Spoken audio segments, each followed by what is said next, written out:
Con la conferencia, el concepto de beneficiario efectivo en la aplicación de los convenios para evitar la doble imposición, le damos la más cordial bienvenida a los magíster Yair Montúfar y Jaime Carrizo.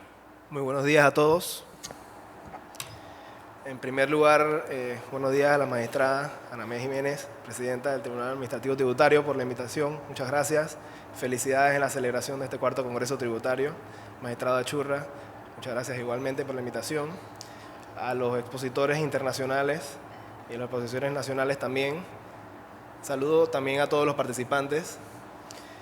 En el día de hoy vamos a hablar de un tema bastante interesante. Puede a veces considerarse complejo, pero vamos a hacerlo de la manera más dinámica para que todo el mundo pueda entender qué es lo que se refiere al concepto de beneficiario efectivo. Con la entrada en vigencia de los convenios para evitar la doble imposición fiscal, la tributación en Panamá cambió. Ya no simplemente al remitir un pago se debe aplicar una tasa clásica, que es la tasa efectiva del 12,5% con ciertos servicios o las regalías, etcétera, o en los dividendos. Ya hay que hacer un análisis mucho más profundo de qué tasa hay que aplicar, qué norma hay que aplicar, etcétera. Si bien es cierto, estos convenios conllevan unos beneficios de unas tasas reducidas, también conlleva ciertas complejidades en la aplicación de estos convenios, lo cual es un reto tanto para los contribuyentes como para las administraciones tributarias, específicamente en la de Panamá.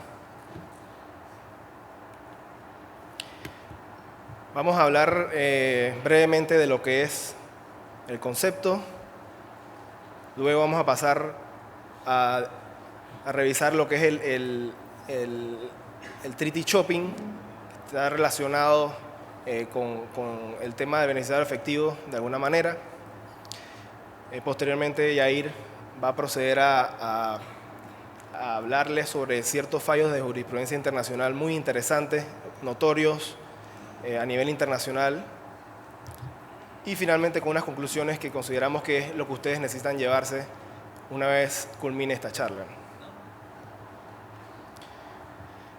En los convenios para evitar la doble imposición, la tasa reducida del impuesto es aplicable solo cuando, en el caso de los intereses, dividendos y regalías, el que recibe la renta es el beneficiario efectivo. Actualmente no existe una definición de lo que es el beneficiario efectivo y no la vamos a encontrar en los convenios para evitar la doble imposición fiscal, específicamente los de Panamá, y tampoco la legislación panameña tiene una definición del concepto. Este concepto fue introducido inicialmente en 1977, con el modelo de la OCDE de 1977, y ya casi 40 años después todavía es objeto de discusiones, debates, análisis, y genera ciertas dudas sobre el alcance y el contenido del mismo. Tiene por objeto, entre varias cosas, evitar el treaty shopping y que se atribuya al beneficiario real del ingreso esa renta que se está pagando. Si bien es cierto, no hay una definición o un consenso internacional de qué es el beneficiario efectivo, sí hay un consenso internacional de lo que no es el beneficiario efectivo. Y tanto la OCDE como ciertos países, ciertos estados, a través de fallos de sus tribunales, han coincidido en que el beneficiario efectivo excluye a aquellas personas o entidades que reciben pagos por cuenta de otra, como por ejemplo agentes, nominees, mandatarios, personas que realmente no tienen el uso o el derecho al uso y goce de esa renta, sino que están obligados legalmente a transferirlas a un tercero. como ya lo mencionó muy bien el doctor Manuel Ayibis, el modelo de la OCDE sufre ciertas modificaciones y los comentarios sufren ciertas modificaciones a medida que van pasando los años. Y previo a la modificación a los comentarios al modelo del 2014, el modelo de la OCDE no proveía los elementos suficientes para determinar cuándo estamos frente a un beneficiario efectivo. Simplemente se limitaba a establecer de que no solo por el hecho de que el agente o el nominee o el intermediario fuera residente de un tercer estado, del estado residente, perdón, era suficiente elemento para decir que iba a ser el beneficiario efectivo de esa renta. Con las modificaciones en el 2014, ya la actualización establece las razones por las cuales esos agentes, intermediarios o empresas, conductos, no pueden considerarse beneficiarios efectivos respecto a los dividendos, intereses y regalías recibidas. Por la sencilla razón de que no tienen el derecho pleno al uso y disfrute de esa renta, sino que están obligados o las facultades que tienen lo limitan a poder hacer uso y goce de esa renta y tienen que transferírsela a un tercero.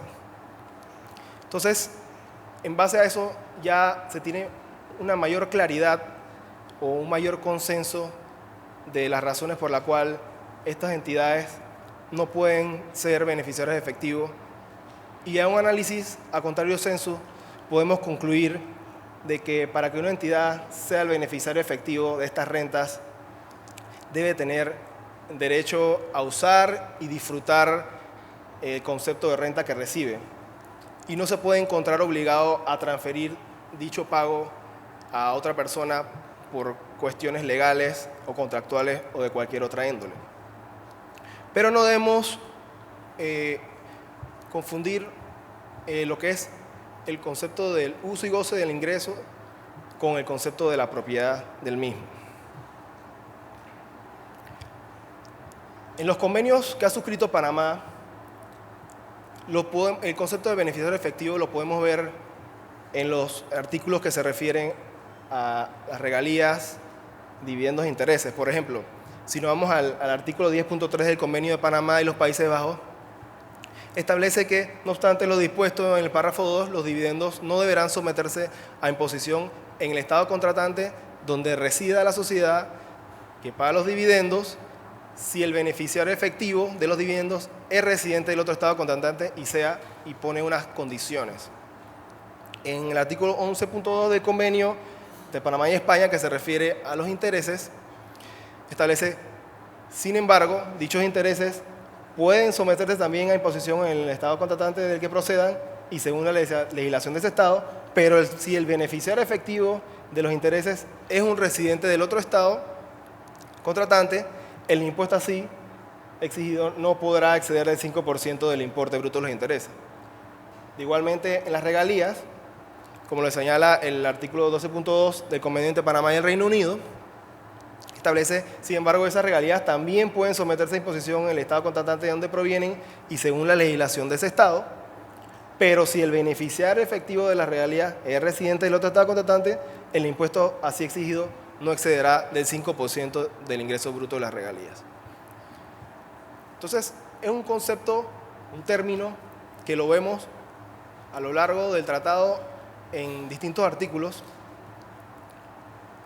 pero no está definido en el convenio, como sí son los otros conceptos de residente fiscal, estado contratantes y ciertas rentas que están definidos en el mismo convenio.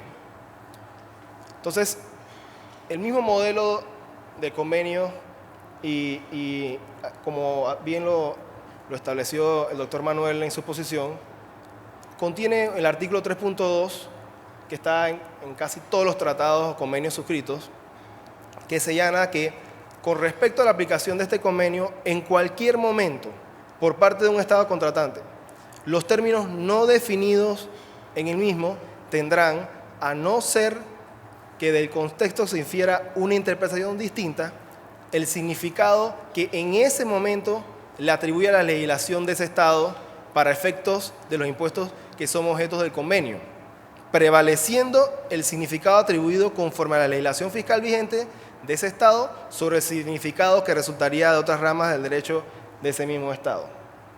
¿Qué quiere decir esto? Que cuando el mismo convenio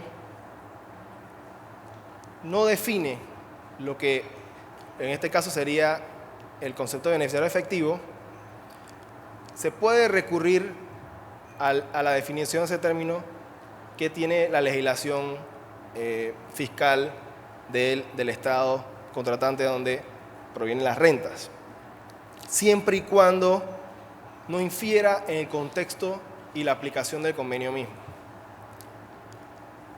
No obstante, y lamentablemente, a la fecha, como en muchos otros estados, en Panamá no hay una definición de lo que es el concepto de beneficiario efectivo, y es cuando entonces surgen ciertas complejidades, como ha ocurrido en la gran mayoría de los estados, en la cual los tribunales, los jueces recurren a lo que es la aplicación del concepto internacional y las guías que hay en el derecho internacional de qué es lo que es el beneficiario efectivo.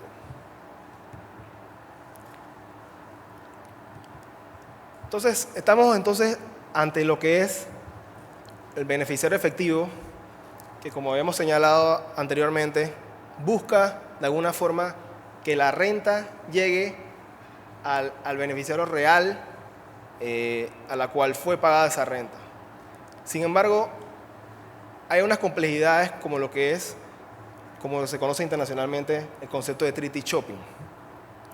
El treaty shopping, le voy a leer cómo lo define el glosario de tributación internacional de International Bureau of Fiscal Documentation, el IBFD, que dice que treaty shopping ha sido descrita como aquella situación en donde una persona quien no tiene derecho a los beneficios de un tratado para evitar la doble tributación hace uso, en el más amplio sentido de la palabra, de un individuo o una persona jurídica con el objeto de obtener esos beneficios del tratado que no están disponibles directamente. Ahora, puede ser un poco confuso el concepto, pero se lo vamos a ilustrar de esta forma. Un caso hipotético. Hay una entidad residente en Panamá, cuyo accionista es una entidad residente en Arabia Saudita. A la fecha no existe un convenio entre Panamá y Arabia Saudita, por lo cual los dividendos que distribuya la entidad en Panamá a Arabia Saudita estarán sujetas a una retención del 10% de impuesto de dividendo. Pero, ¿qué pasa si ponemos en el medio una entidad en los Países Bajos?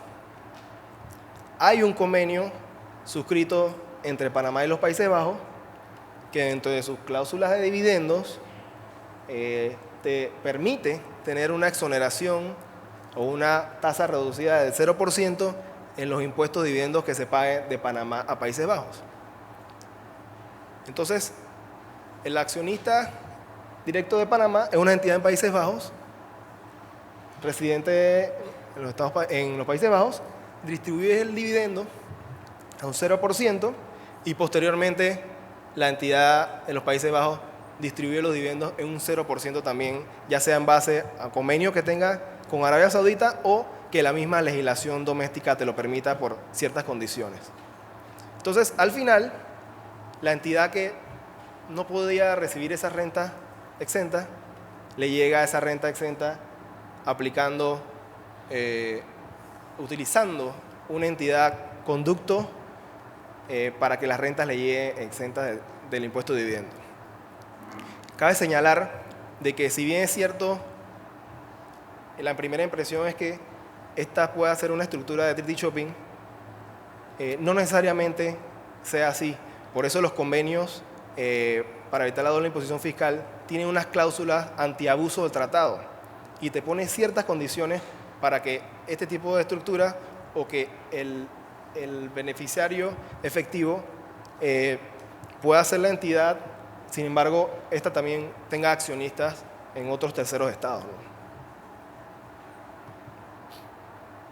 Entonces, el beneficiario efectivo, este concepto tiene como objeto evitar que se utilicen entidades como un medio conducto para que esos beneficios del convenio lleguen a una entidad, a un tercero que no es la entidad que es residente fiscal en el estado contratante. Entonces, estamos frente a un problema que tiene ciertas soluciones potenciales. Esas soluciones pueden ser domésticas, a través de la legislación doméstica, o pueden ser también a través de los propios convenios.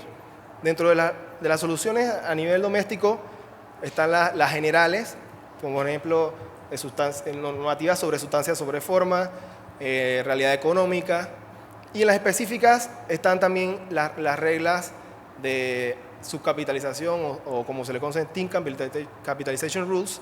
Están los CFCs, que son Control Foreign Corporations, reglas antihíbridos, entre muchas otras. Y entonces están las cláusulas antiabuso que vemos en los convenios, que vamos a proceder a ver rápidamente. En el caso del convenio con España, por ejemplo, el 10.3, el artículo 10.3 que se refiere a dividendos, palabra más, palabra menos, dice que la entidad que recibe esos dividendos no estaría grabada con el dividendo siempre que ésta posea directamente al menos un 80% del capital y que se den alguna de las siguientes condiciones o situaciones.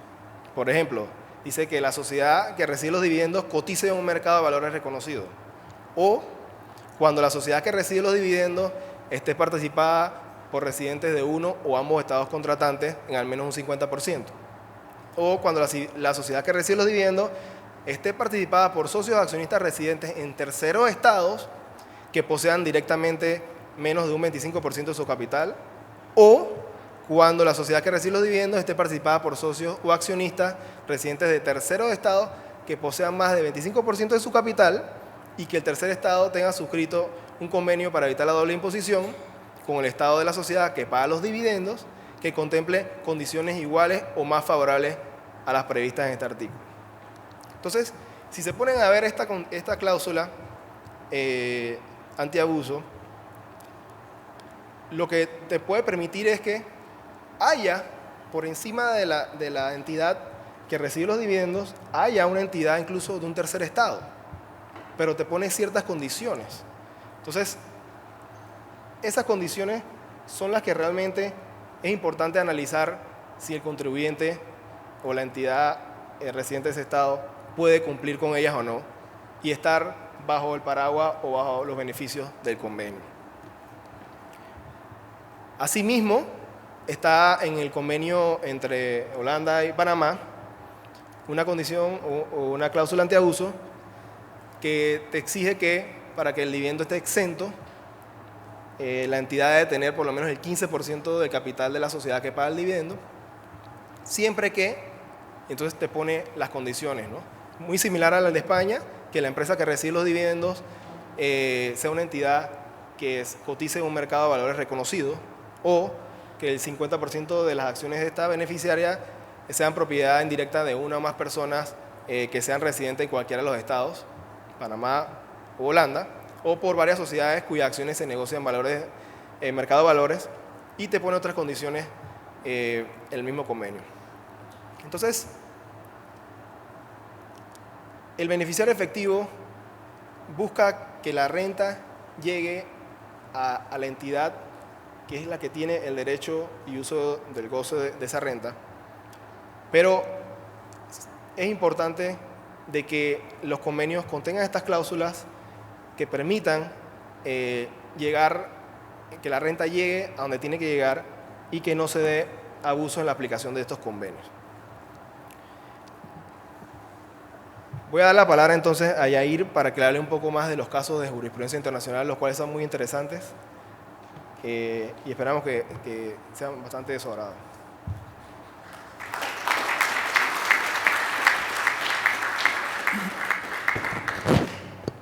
Buenos días. En primer lugar, quisiera reiterar el agradecimiento a los magistrados del Tribunal Administrativo Tributario y al comité organizador de este prestigioso evento, en especial al licenciado Elías Solís. Como mencionó Jaime, y creo que es una idea que debe quedar muy clara, el concepto de beneficiario efectivo es uno de los mecanismos que existen en la tributación internacional para evitar el abuso de tratado o el concepto de treaty shopping. Y eso parte de la base de que ningún Estado negocia un convenio para evitar la doble imposición con otro para que personas que no son residentes de esos Estados gocen de los beneficios de esos convenios. Es decir, están planteados, están hechos para que solamente los que son residentes de los dos Estados contratantes disfruten o tengan el beneficio de lo que sea que se acuerde por parte de las autoridades de cada uno de los estados. Y si partimos de esa base, entonces no tiene mucho sentido que residentes de terceros estados estén disfrutando de los beneficios de un convenio para evitar la doble imposición. Y justamente eso es parte de lo que se considera treaty shopping, que es una actividad que es ampliamente criticada a nivel internacional. A mí me va a corresponder mencionar un poco sobre algunos fallos que se han dictado en diferentes tribunales a nivel, no internacional, tribunales locales de diferentes países. Y antes de entrar a ver tres casos en particular, y por razones de tiempo solamente vamos a ver tres, quisiera en honor a la verdad señalar que en la mayoría de la doctrina y de los tratados y de los estudios que se han hecho sobre esta materia, existen alrededor de 15 a 20 fallos de tribunales de diferentes países, la mayoría de Europa o de Estados Unidos, sobre el concepto de beneficiario efectivo o la aplicación de este concepto. Y por lo menos de esos 15 fallos que están plenamente discutidos, 10 los tribunales decidieron a favor de la administración tributaria en contra del contribuyente en ese caso. Y en al menos 4 o 5 se decidió a favor del contribuyente. Eso quiero decirlo en honor a la verdad porque los 3 casos que nosotros seleccionamos, hay 2 que están a favor del contribuyente y 1 que está a favor de la administración tributaria. Ahora, independientemente de esos números estadísticos, realmente lo que queremos destacar en los 3 casos que escogimos es cómo se llega a las conclusiones a las que se llega y cómo jurisprudencialmente este concepto de beneficiario efectivo se ha ido definiendo a nivel internacional. El primero de los casos tiene que ver con el pago de regalías que hacía un equipo de fútbol español a una entidad en Hungría. Esas regalías tenían que ver con el derecho de uso de imagen de jugadores de este club español, Real Madrid, el derecho de imagen de esos jugadores. Es decir, el jugador tenía un contrato para jugar en el club, pero además el club explotaba el nombre o la imagen de ese jugador para probablemente venta de camisetas y la venta de los tiquetes y de la propia imagen del club. Entonces, se hacía un pago de una entidad en España a una entidad en Hungría por regalías por el uso de esos derechos de propiedad intelectual o industrial. Y posteriormente, la sociedad de Hungría le hacía pagos a una sociedad de Holanda por el mismo concepto. Es decir, en principio, la sociedad de Holanda había llegado a un acuerdo con el jugador a través del cual el jugador le cedía ese derecho de imagen a la sociedad de Holanda. La sociedad de Holanda, a su vez, sublicenciaba ese derecho a una sociedad de Hungría y esa sociedad de Hungría recibía el pago del club Real Madrid, del club de fútbol. Ese es fundamentalmente lo que sucedía en este caso.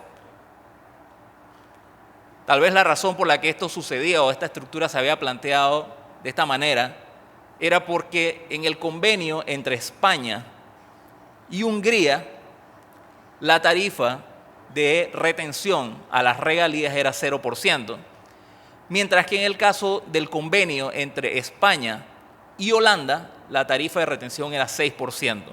Es decir, probablemente lo más lógico hubiera sido que el club le hiciera el pago a la entidad de Holanda, aplicara una retención de 6% sobre la regalía pagada y hasta ahí terminaba la historia. Sin embargo, se introdujo una sociedad de Hungría para aprovechar, o en principio para aprovechar, este convenio que existía con Hungría que reducía la tarifa aplicable de 6% a 0 y obviamente la tarifa corporativa o doméstica que era mucho más alta. Veamos un poquito qué fue lo que evaluó el tribunal. O más bien, veamos un poquito más cuáles eran los hechos de este caso, no solamente cómo era la estructura de los pagos, sino un poquito más allá. En primer lugar, vale tener en cuenta que la sociedad de Hungría, cuando recibía los pagos de las regalías, transfería prácticamente todo el ingreso que recibía a la sociedad de Holanda, que era la que tenía la licencia más arriba de ella. Y solamente retenía para sí como ingreso propio 0.5 a 2% del monto que recibía. Es decir, su utilidad o su ingreso era realmente bastante limitado en comparación a las regalías que estaba recibiendo y a su vez estaba transfiriendo esas regalías a la sociedad de Holanda, quedándose con un margen bastante pequeño. Esto es relevante porque, como vamos a ver más adelante, parte del concepto es de quién es el ingreso, si es en este caso de la sociedad de Hungría o es de la sociedad de Holanda. Y uno de los elementos que se toman en cuenta es, bueno, ¿con qué parte te quedas tú? Si tú recibes algo y lo transmites todo a otro, ¿realmente tú eras el dueño de eso o no eras el dueño? Así que tengamos eso en cuenta. Otro de los elementos es que no se emitían facturas entre la entidad de Hungría y la entidad holandesa, un elemento objetivo. Tampoco existían contratos directos entre el futbolista profesional y la entidad en Hungría, así como tampoco con la entidad holandesa. Es decir, del futbolista a las entidades no había un contrato. Obviamente, todos estos elementos hacen, aunado al hecho de que por la aplicación del convenio las tarifas se reducían a 0%, hacen concluir a la administración española y asimismo a los tribunales que atienden la causa a que la sociedad de Hungría no podía ser considerada como el beneficiario efectivo de las regalías o de las rentas y por lo tanto, y esta era la consecuencia, la tarifa reducida del convenio no podía ser aplicada. Es decir, el convenio entre Hungría y España, que permitía que el pago de las regalías de España a Hungría fueran al 0%, no podía aplicar porque el convenio requería que fuera pagado ese ingreso a un residente de Hungría que además fuese el beneficiario efectivo. En este caso, se está concluyendo que como esa compañía no era el beneficiario efectivo, no calificaba como tal, por lo tanto, la tarifa reducida no aplicaba. Y entre las consideraciones que tuvo la Audiencia Nacional, que era el Tribunal Español, señaló que la entidad húngara era una empresa interpuesta cuyo objetivo era eludir el pago de la retención de España. La Audiencia Nacional o el Tribunal Español deja claro además que el concepto de beneficiario efectivo tiene que interpretarse de forma autónoma en el contexto del derecho internacional tributario y no por remisión al derecho interno. Esto también es importante, es una norma que aunque no tiene que ver directamente con el fondo del caso, sí supuso un avance y como ya expresó el magistrado Ayibis, este es un tema que ha dado mucha discusión de en realidad cuando no hay un término definido en el tratado, si yo tengo que remitirme a la ley interna o si el contexto señala otra cosa. Y lo que se está concluyendo en este caso es que no era aplicable la normativa interna española, sino que el concepto de beneficiario efectivo había que buscarlo en el contexto internacional del propio tratado. La Audiencia Nacional o el Tribunal Español además llevó a cabo o utilizó una interpretación económica para buscar el verdadero dueño del ingreso y por lo tanto desconocer a quien figuraba como el dueño legal de esas regalías en el caso de la sociedad de Hungría. Y hace prevalecer un análisis económico o de sustancia sobre forma para llegar a ese resultado. En otras palabras, cuando señalamos que lleva a cabo un análisis económico de sustancia sobre forma, esto implica que desconoció las formas jurídicas que se habían utilizado y lo que fue a ver es económicamente quién era el dueño del ingreso. ¿En base a qué? En base a algunos factores, como por ejemplo, el monto del ingreso que se quedaba en Hungría, cuánto correspondía del ingreso total. Es decir, si ese monto era insignificante, económicamente eso le daba al tribunal la impresión de que el ingreso realmente no era de la sociedad húngara, sino que ella simplemente era un conducto para hacerlo llegar a su verdadero dueño, que en este caso era la sociedad holandesa. Otro aspecto que se tomó en cuenta era el tiempo que la sociedad de Hungría permanecía con el ingreso, porque resulta ser que el tiempo en el que permanecía era extremadamente corto. A un día se recibía el ingreso y ese mismo día o a los pocos días se remitía hacia la sociedad holandesa. Entonces, el monto y el tiempo le hicieron concluir al tribunal español que por sustancia o en una interpretación económica, la sociedad de Hungría no era el beneficiario efectivo de dicha renta, sino que lo era la sociedad de Holanda. Y aquí cabe tener en cuenta algo. España también tenía un tratado con Holanda que, como ya se dijo, aplicaba una retención del 6%. En este caso, a pesar de que el Tribunal Español descarta la aplicación del tratado entre España y Hungría, acepta la aplicación del tratado entre España y Holanda, porque consideró que en ese caso el beneficiario efectivo sí estaba en Holanda. Esto es importante también porque no necesariamente el que se descarte la aplicación de un tratado significa que hasta ahí terminó la historia. Perfectamente, si se llega a la conclusión de que el beneficiario efectivo de la renta está en otro estado que tiene un tratado con el país, entonces también hay que analizar si ese estado es aplicable, y eso es precisamente lo que hizo la Audiencia Nacional Española. Bien, el segundo caso que quisiera mencionar es un caso del año 2008 de tribunales canadienses, el caso Prevost. Este caso tal vez es uno de los más importantes y los que más han servido y más han sido analizados en la doctrina sobre el beneficiario efectivo. Fundamentalmente lo que sucedía aquí es que había dos empresas que querían hacer un negocio.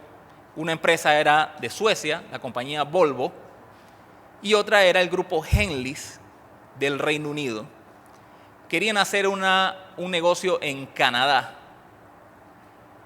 y estaban discutiendo de si en lugar de hacer una sociedad sueca o una sociedad del Reino Unido para llevar a cabo ese negocio conjunto en Canadá, lo hacían así o establecían una sociedad en un país neutral que no fuera de ninguno de los dos socios para llevar a cabo esa inversión en Holanda, y efectivamente así lo hicieron.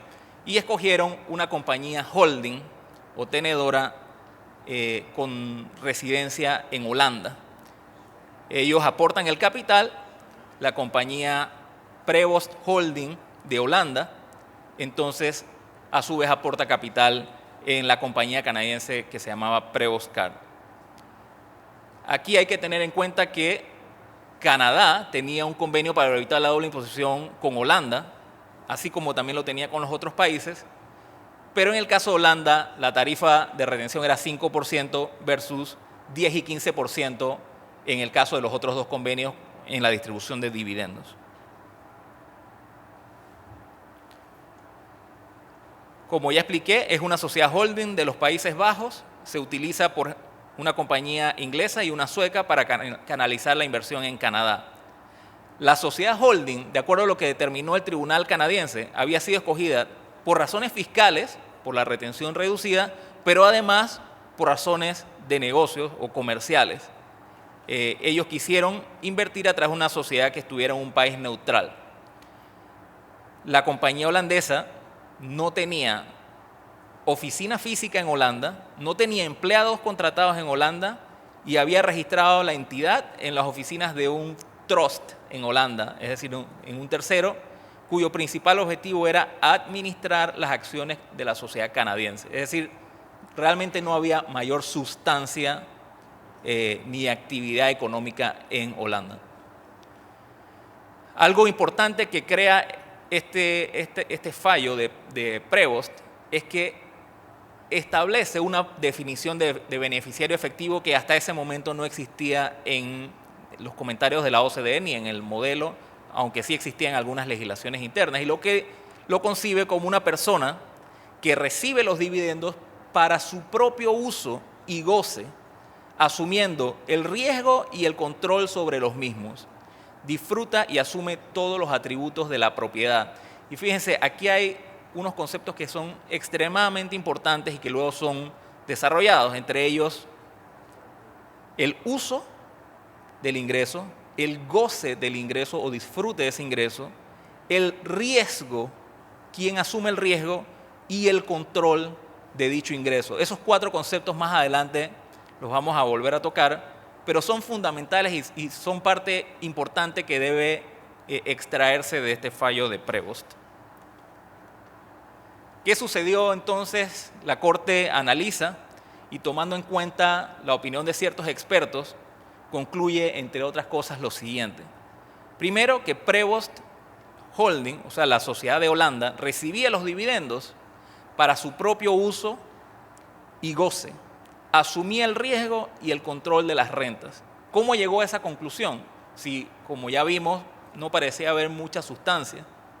Bueno, básicamente lo que hizo fue un análisis más jurídico que económico. En el primer fallo que mencionamos, dijimos que se había hecho un análisis puramente económico de la realidad económica de la transacción. Acá se hizo un análisis un poco más jurídico. Dice, no se pudo concluir que la sociedad de Holanda era instrumental o un conducto para la sociedad sueca ni para la sociedad inglesa, que no tenía poder de decisión alguno sobre el destino de la renta. En otras palabras, reconocía de la sociedad holandesa que tenía poder de decisión sobre esos dividendos que recibía de Canadá y que no era simplemente una sociedad que respondía a las decisiones de otras entidades o de otras personas, sino que ella tenía un poder de decisión sobre dicha renta. La relación entre la sociedad holandesa y sus accionistas no se podía catalogar como una de agencia, nominí, mandato u otra en la cual la propiedad básicamente se tiene en calidad de administrador, sino que la propiedad de ese ingreso era de la sociedad holandesa. Eso es parte del análisis que hace la Corte o que concluye la Corte holandesa, canadiense. No había un flujo predeterminado o automático de fondos de los que recibía la sociedad holandesa hacia sus accionistas. Es decir, no había una obligación legal de distribuir la totalidad o un porcentaje alto de los dividendos que se recibían, y más bien la distribución de dividendos estaba regulada por la legislación holandesa. Es decir, si la distribución se haría en la medida en que la legislación holandesa lo permitía, y no se podía decir que el flujo de dividendos que venía de Canadá a Holanda automáticamente tenía que transferirse a los accionistas en Suecia o en el Reino Unido. Esto también es sumamente importante porque es justamente uno de los criterios de si realmente ella es la titular o no del ingreso. Y si ella no tiene poder de decisión, y si por el contrario tiene una obligación legal de distribuir lo que sea que recibe, dividendos, intereses, regalías, a alguien más, entonces no se podía considerar que era la dueña de ese ingreso. Pero si por el contrario ella no tenía esa obligación de darle lo que recibía a alguien, entonces la Corte consideró que sí podía ser el beneficiario efectivo. Y finalmente dijo, cuando se recibían los dividendos, estos eran de su propiedad y en tanto las ganancias estaban a disposición de sus acreedores. ¿Qué quiere decir esto? Que la sociedad holandesa tenía una operación, aunque ya dijimos no era una operación activa con personal o con una oficina, sí tenía una serie de gastos que tenía que responder, y esos gastos a los que tenía que responder los respondía con los ingresos que recibía de los dividendos. En otras palabras, la Corte concluye que esos dividendos eran de su propiedad y en base a ello asumía una serie de obligaciones que le eran propias con sus propios acreedores y por lo tanto no era un conducto de sus accionistas. Algunas cosas interesantes a destacar de este fallo es que, por un lado, rechaza la interpretación económica del concepto de beneficiario efectivo y, como dije, lleva una interpretación más jurídica en base a una serie de factores, como por ejemplo, si había control, si había una obligación legal de distribuir. Obviamente, si hubiera llevado a cabo una interpretación económica, probablemente el resultado hubiera sido otro, desde el punto de vista de que desde que la sociedad no tenía ninguna sustancia en Holanda, económicamente pues se hubiera podido interpretar como una regla antielusión y decir que el principal propósito de la estructura era justamente acogerse a la tarifa reducida del tratado. Sin embargo, esta no es la interpretación que se llevó a cabo en este caso. No fue una interpretación económica, fue una interpretación jurídica basándose en los criterios del concepto de beneficiario efectivo. Y aquí quisiera hacer tal vez una pequeña pausa para distinguir que el concepto de beneficiario efectivo, si bien puede ser interpretado como una cláusula antielusiva, no es la única cláusula antielusiva que existe. Como ya Jaime explicó previamente, hay reglas domésticas antielusivas, hay reglas en los propios tratados que buscan evitar el treaty shopping. Estas reglas pueden ser generales o específicas. Jaime explicó la cláusula de limitación de beneficios de los tratados que tiene Panamá con Holanda y con España, y podemos observar que esas cláusulas ponen toda una serie de limitaciones para que alguien se pueda considerar como que califica para la tarifa reducida del convenio. En otras palabras, el beneficiario efectivo no es cualquier cosa. El beneficiario efectivo no es lo que se le ocurra en un momento a una administración tributaria para prevenir el treaty shopping. Esto simplemente lo que busca determinar es quién es el propietario de la renta. Y hay otras cláusulas de limitación de beneficios, otras cláusulas antielusivas que sí permiten y que van mucho más allá. Una de las cláusulas de limitación de beneficios más importantes, y cuando se hable de BEPS lo vamos a ver con mucha mayor profundidad, es la del business purpose, o sea, el objeto. ¿Cuál es el objeto de la transacción? Si es un objeto de negocio, ¿cuál es el propósito por el cual se lleva a cabo una transacción? Y si una transacción se lleva a cabo con el propósito principal o único de eludir, o se lleva a cabo con el propósito de acogerse a una tarifa reducida de un convenio, inmediatamente esa cláusula permite que toda esa transacción se descalifique. Ahora, eso no es lo mismo que la cláusula de beneficiario efectivo. Y si hay algo que quiero dejar claro es que una cosa es el beneficiario efectivo y otra cosa son el resto de las cláusulas antielusivas, y en este caso nos estamos refiriendo exclusivamente al concepto de beneficiario efectivo.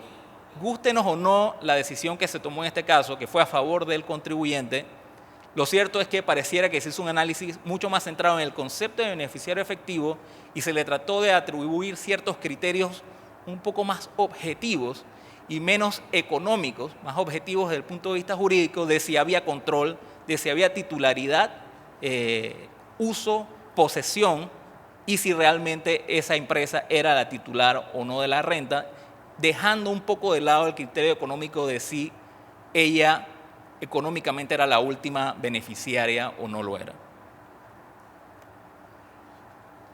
El tercer caso que queríamos tocar es el caso de Velcro, también de Canadá, del año 2012. Realmente es un caso que se parece un poco al de Prevost. Aquí fundamentalmente lo que ocurría es que una sociedad de Canadá estaba obligada a pagar una serie de regalías por el uso de propiedad industrial a una sociedad de Holanda. Holanda, teniendo un convenio con Canadá, las regalías estaban sujetas a una retención del 10%. En algún momento, y eso transcurrió por muchos años, se hace una reorganización corporativa de Velcro en Holanda y Velcro de Holanda se domicilia o se redomicilia, se convierte en residente de las antiguas Antillas holandesas, ya no de Holanda. El tratado entre Canadá y Holanda no contemplaba las Antillas holandesas como parte de Holanda y por lo tanto dicho tratado dejaba de ser aplicable y aplicaba la tarifa doméstica regular de retención, que en este caso era del 25%. Entonces se cambiaba de 10% a 25% la retención aplicable. ¿Qué hizo la sociedad de Antillas holandesas en ese momento? Le cedió, le licenció la propiedad intelectual a otra sociedad de Holanda.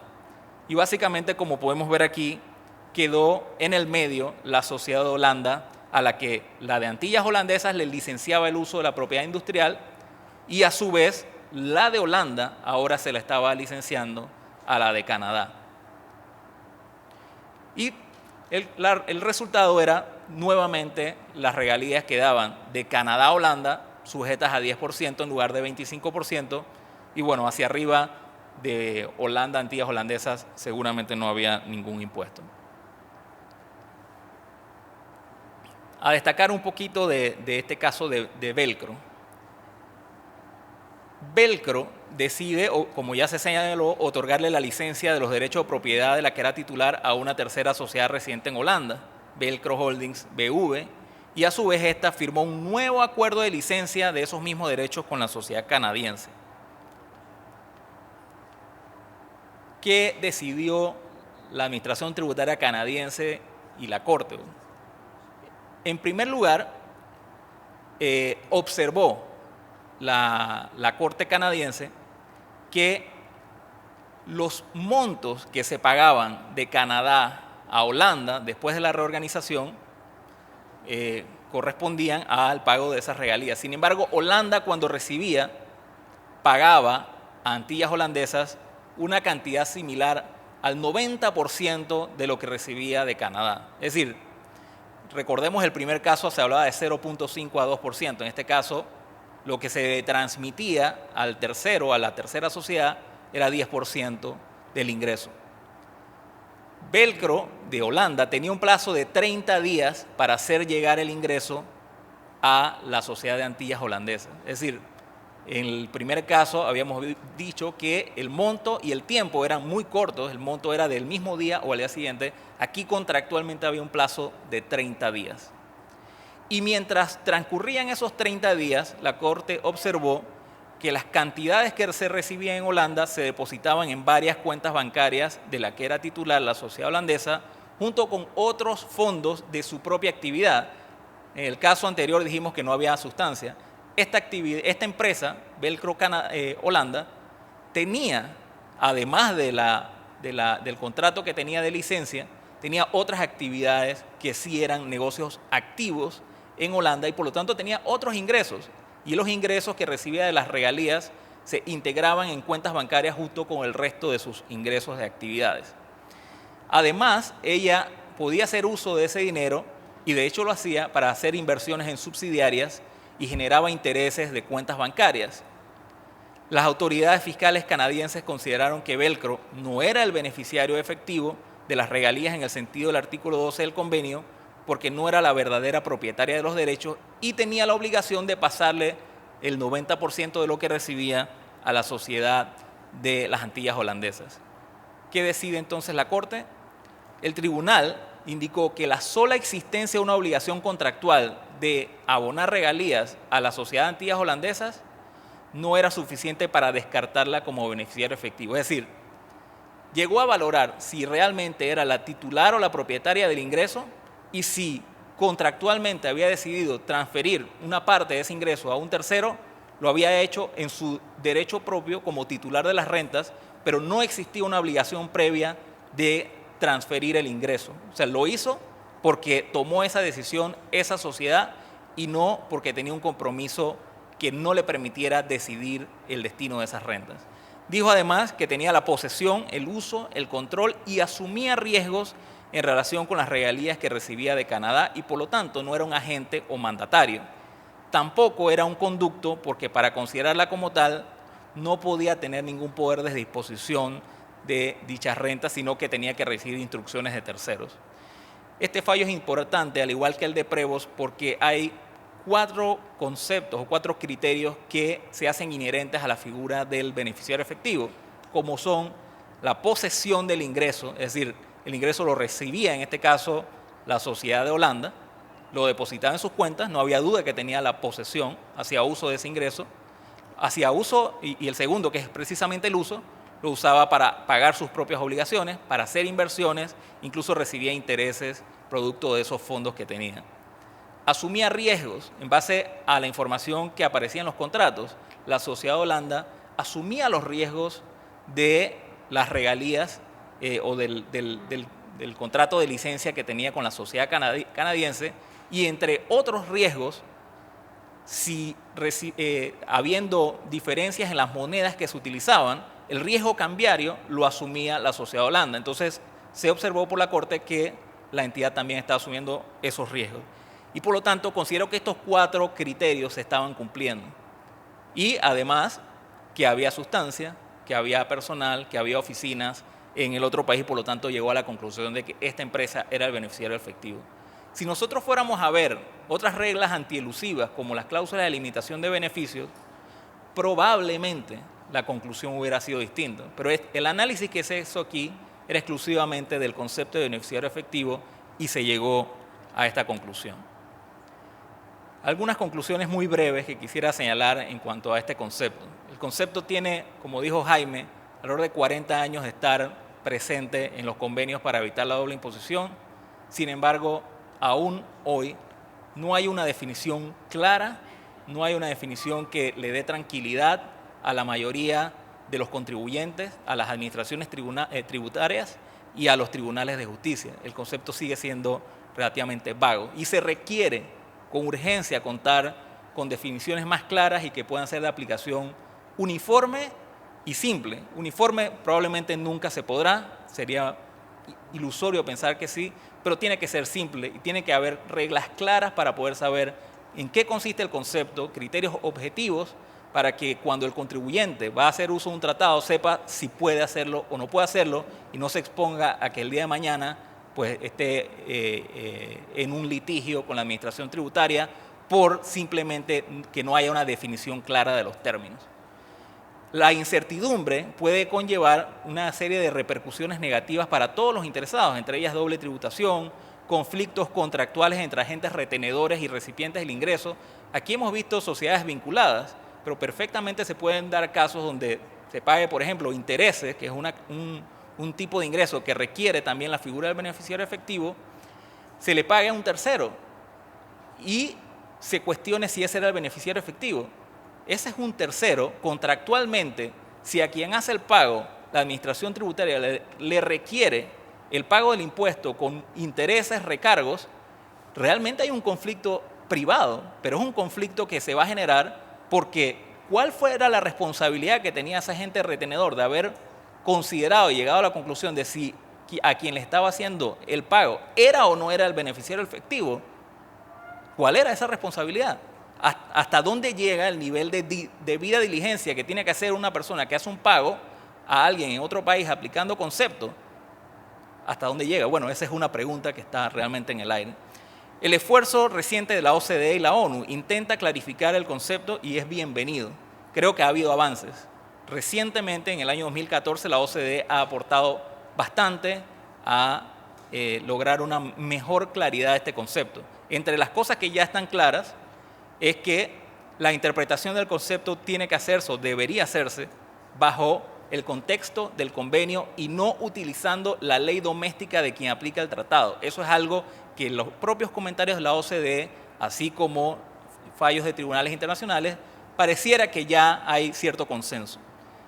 Lo otro es que se excluyen las definiciones técnicas de otras disciplinas. Es decir, si tenemos una normativa de lavado de dinero que tiene un concepto de beneficiario efectivo, eso no significa que esa es la interpretación o esa es la definición que podemos utilizar para un tratado de doble tributación. Eso es una definición técnica de otra disciplina y aquí se requiere utilizar las definiciones de tributación internacional y no de otras disciplinas. Hay un poco más de claridad en el sentido de que un agente o un mandatario no califica como beneficiario efectivo, eso creo que está bastante claro. También que una compañía conducto no califica, aun cuando sea el propietario formal o legal del ingreso y dividendo, interés o regalía, sí se encuentra limitado por la obligación de transferir el ingreso a otra persona, ya sea por cuestiones legales o contractuales que se pueden encontrar en los propios documentos legales o sobre la base de hechos y circunstancias. En otras palabras, hay que ver quién es el verdadero dueño del ingreso. ¿Y eso cómo se va a ver? Bueno, a través de la documentación que existe, no a través de doctrinas económicas que lo que buscan es saber si el último beneficiario o la persona natural es la que recibió el ingreso. No, es a través de la revisión de los propios documentos y de los hechos y circunstancias que rodearon el caso. No se considera que existe una obligación de transferir el ingreso y por lo tanto es aceptable, es decir, hay una especie de salvaguarda o de safe harbor, como se dice en inglés, para una serie de pagos que se hacen en los casos de fondos de pensiones y de sociedades colectivas de inversión. Eso, se dice, no nos preocupa el tema del beneficiario efectivo, sabemos que un fondo de pensión actúa por una serie de terceros, pero está bien y pueden aprovechar y considerarse el beneficiario efectivo de la renta. Es decir, hay una norma que los excluye de este concepto. Y finalmente se permite la aplicación de los beneficios del convenio aún en los casos de agentes o intermediarios localizados en un estado contratante o en un tercer estado, siempre que el beneficiario efectivo sea residente del otro estado. Es decir, poco lo que vimos en los fallos. Si hay una sociedad que se considera un conducto y está en el medio y no califica como beneficiario efectivo, pero el beneficiario efectivo que está arriba también es residente del estado contratante, el hecho de que yo tenga una sociedad en el medio que no califique no significa que no pueda aceptar la aplicación del tratado si el residente está en el estado contratante o en otro estado contratante que también tenga convenio con el país. La jurisprudencia internacional ha jugado un papel importante en la determinación del concepto de beneficiario efectivo. El poder de decisión y control que el recipiente tiene sobre las rentas es un factor clave para verificar la calidad de beneficiario. Control y decisión, titularidad del ingreso. La posesión, el uso, riesgos y control son criterios más objetivos que pueden ser aplicables para brindar mayor certeza y certidumbre a los contribuyentes y las autoridades, mucho más que criterios económicos de sustancia sobre forma, que en definitiva pues son extremadamente subjetivos. Hasta aquí nuestra presentación y bueno, quedamos a su orden para preguntas.